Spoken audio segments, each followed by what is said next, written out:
Hello friends, नमस्कार। आपका स्वागत है मेरे इस YouTube channel construction placement job पे। जैसा कि आप सभी लोग जानते हैं, मैं कंस्ट्रक्शन जॉब से रिलेटेड इसमें वीडियो अपलोड करता हूं। आज उसी सीक्वेंस पे आज हम फिर से अच्छी कंपनी लेकर के आए हुए हैं, कल्पातरु प्रोजेक्ट्स इंटरनेशनल लिमिटेड।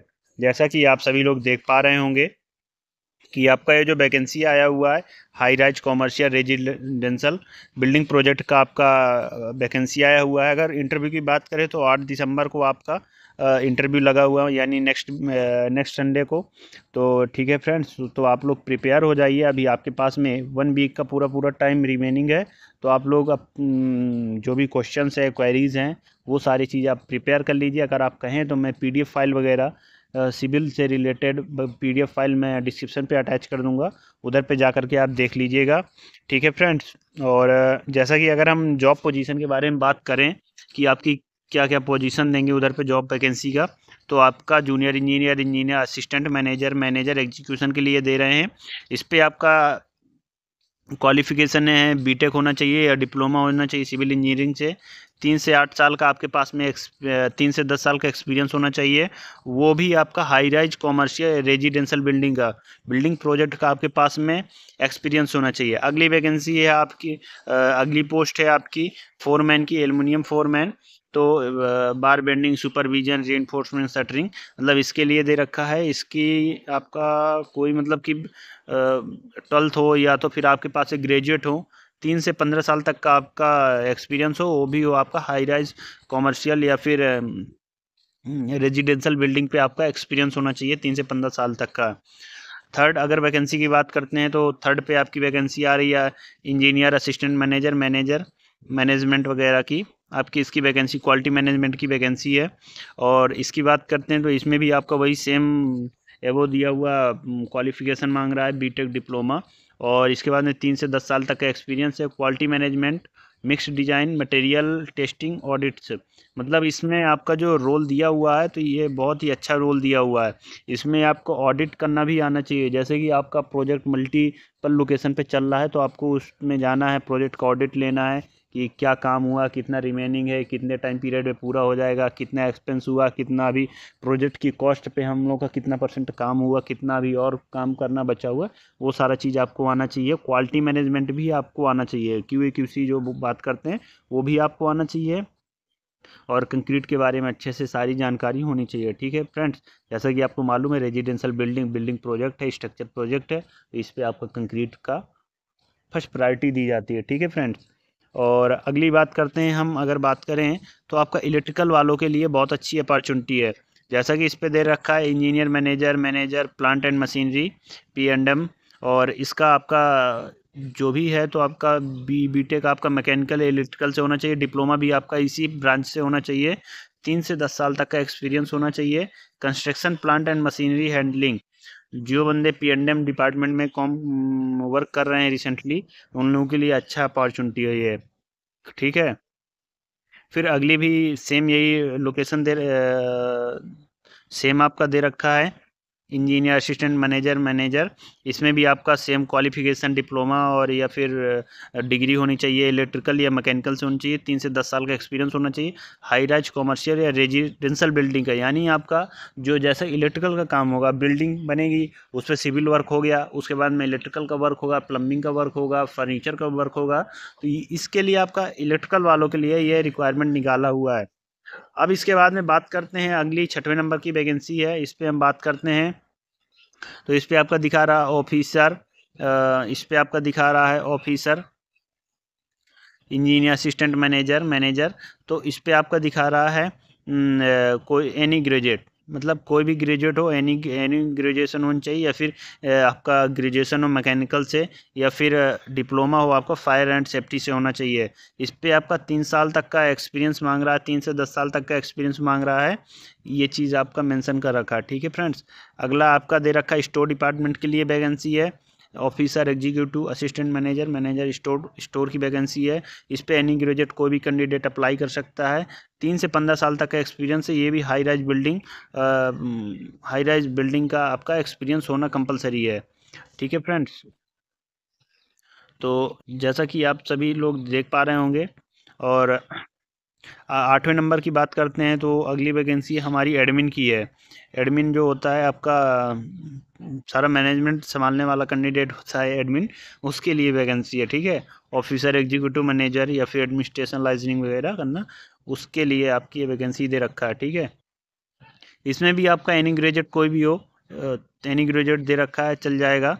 और जो भी आपका 3 से 15 साल तक का मिनिमम एक्सपीरियंस होना चाहिए। हाई राइज या कॉमर्शियल रेजिडेंशियल बिल्डिंग प्रोजेक्ट का उसको भी नॉलेज होना चाहिए, मतलब उस प्रोजेक्ट पे काम किया हो। ज़रूरी नहीं है कि आपका प्रोजेक्ट का नॉलेज हो, मतलब उस प्रोजेक्ट का उसने काम किया हो ताकि वो अंडरस्टैंड हो सके, ठीक है। अब बात करते हैं अगली वैकेंसी आपकी प्लानिंग की, प्लानिंग एंड बिल्डिंग डिपार्टमेंट की। सबसे अहम भूमिका होती है आपकी प्लानिंग की। कोई भी प्रोजेक्ट होता है आपका, वाटर हो, रोल हो, रोड हो, मेट्रो हो, रेलवे हो, या फिर कोई भी सेक्टर का प्रोजेक्ट हो, गैस पाइपलाइन हो, सब में आपका प्लानिंग का बहुत बड़ा अहम भूमिका होती है। तो उसी की वैकेंसी है। प्लानिंग एंड बिल्डिंग इंजीनियर बोले तो मतलब पूरे प्रोजेक्ट का निचोड़ होता है, ठीक है। तो उसके लिए भी आपकी यही same vacancy engineer manager planning and building की है। आपका MTech BTech diploma civil engineering से मांग रहा है, 3 से 5 साल तक का एक्सपीरियंस मांग रहा है। इसके बाद में high rise building, commercial building का आपका एक्सपीरियंस आई है, वो तो सारी चीज़ें। फिर आपका हो गया, अब ठीक है प्रोजेक्ट चल रहा है तो आपका मैनेज कौन करेगा? अकाउंटेंट सेक्शन मैनेज कौन करेगा? प्लानिंग करेगा। प्लानिंग करके देगा, आपने अप्रूवल देगा, किसके पास जाएगा? अकाउंटेंट के पास, क्योंकि हर एक काम को करने से पहले फंडिंग की आवश्यकता होती है। तो उसी की वैकेंसी आई हुई है। अकाउंट सेक्शन की, फाइनेंस वालों की वैकेंसी आई हुई है। इसमें भी सेम आपका आप देख पा रहे होंगे क्या क्या आपका डेजिग्नेशन दे रखा है। इसमें भी आपका एनी ग्रेजुएट दे रखा है, मतलब एनी ग्रेजुएट हो, 3 से 15 साल का एक्सपीरियंस हो, वो भी high rise commercial residential building का आपके पास में एक्सपीरियंस हो। अब एप्लीकेशन प्रोसेस के लिए बात करते हैं, ठीक है। अब आपको अपना सीवी कैसे वो करना है, तो आपका जो वॉक इन इंटरव्यू लगा हुआ 8 दिसंबर को, नेक्स्ट वीक पे आपका वॉक इन इंटरव्यू लगा हुआ है। उस पे आपको क्या क्या डॉक्यूमेंट्स लेकर के जाने हैं, तो उस पे आपको अपडेटेड रिज्यूम अपना लेके जाना है। रिज्यूम को देखिए, मैं पहले ही बता चुका हूँ, बहुत से कैंडिडेट कह देते हैं ये वैकेंसी आती है, इस पर किसी का होता नहीं है। तो इसमें हर एक आप वैकेंसी को देखते होंगे, मैं वीडियो बनाता हूँ या फिर आप कहीं अदर लिंक से देखते होंगे, तो उस पर आपका देता है कि आप अपडेटेड रिज्यूम हो, मतलब अच्छी तरीके से अपडेट होना चाहिए। और बहुत से कैंडिडेट एक बार रिज्यूम बना दिया या फिर सिस्टम से कहीं से बनवा ली, बस उसी को शेयर करते हैं, तो वो चीज़ नहीं होता। जिस कंपनी में जो वैकेंसी है, जो स्किल्स मांग रहा हो, वो स्किल्स डाल करके आप शेयर करिए, तो आपका रिज्यूमे शॉर्टलिस्ट होगा। बेशक आपकी सैलरी के कारण आपका रिजेक्ट हो जाए, वो अलग मैटर है, लेकिन शॉर्टलिस्ट की बात करें तो शॉर्टलिस्ट होना चाहिए। रिज्यूम का शॉर्टलिस्ट होना बहुत ज़रूरी है। बेशक आपका नहीं हो रहा है, वो सैलरी का डिस्कशन हो गया, या फिर आप ज़्यादा हाइक मांग रहे हैं और वो कम दे रहा है, एम्प्लॉयर कम दे रहा है, तो वो अलग मैटर हो गया। लेकिन अगर आपका शॉर्टलिस्ट नहीं हो रहा है, तो उसके लिए आपको किस तरह से रिज्यूम बनाना है, अगर आप लोग क्वेरी करें ना, तो मैं आपको बताऊँगा, ठीक है।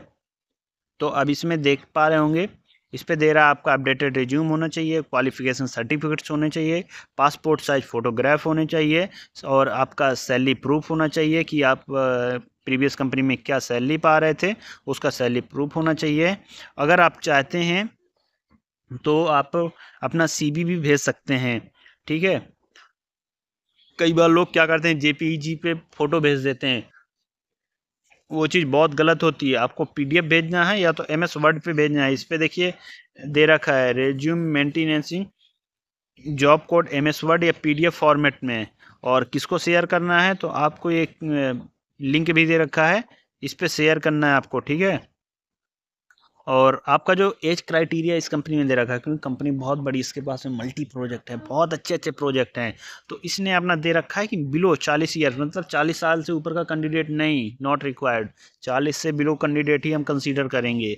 सैलरी की है कंज्यूरेटेड विथ क्वालिफिकेशन एंड एक्सपीरियंस। आपकी जो सैलरी लगाएंगे आपके एक्सपीरियंस के हिसाब पे, आपको कितना नॉलेज है उस बेस पे आपकी सैलरी लगाएंगे, ठीक है।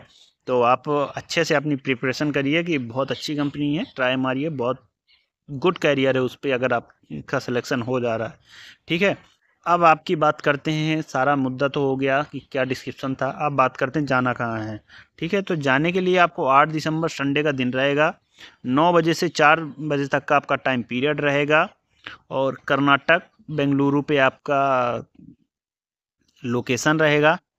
तो आपका ये होटल है सिट्रीन होटल, 211 सूबेदार चंद्राम चाटराम रोड, नेहरू नगर, शेषाद्रीपुरम, बेंगलुरु, कर्नाटका। ये आपकी लोकेशन रहेगी। इस लोकेशन पे आपको अपना इंटरव्यू देने जाना है। अगर आप पूछते हैं तो आपको बता दिया जाएगा। अगर आप पूछते हैं किसी से तो उसके लिए आपको लैंडमार्क जो है नियर शेषाद्रीपुरम पुलिस स्टेशन या फिर ओल्ड किनो थिएटर, मतलब जैसे अगर आपको अब इस लोकेशन पे जाना है, लेटेस्ट का नहीं बता पा रहे, तो आपको ये पूछना है कि शेषाद्रीपुरम पुलिस स्टेशन कहाँ पर है, या गूगल मैप्स दे रखा है, या गूगल मैप्स के थ्रू जा सकेंगे। ठीक है फ्रेंड्स, अगर मेरा वीडियो अच्छा लगे तो इसको लाइक करिए, शेयर करिए, और जो भी उस लोकेशन पे आपका कैंडिडेट जॉब करने के लिए इच्छुक हो, डिजायरेबल हो, तो उसको शेयर करिए, ताकि आपका, ठीक है आपका नहीं हो रहा लेकिन आपके फ्रेंड्स का हो सके, और नहीं भी हो रहा तो ठीक है आप एक बार उसकी जानकारी लीजिए। वीडियो एंड तक ज़रूर देखा करिए, क्योंकि कई बार होता है आप लोग पूरा थोड़ा सा देखे ट्यूटोरियल देख करके काट देते हैं, तो वो चीज़ गलत है। पूरा एंड तक वीडियो देखिए, और वीडियो को मेरे सब्सक्राइब करिए, ताकि इसी तरह मैं अच्छे अच्छे वीडियो लाता रहूं। जब तक के लिए जय हिंद, जय भारत।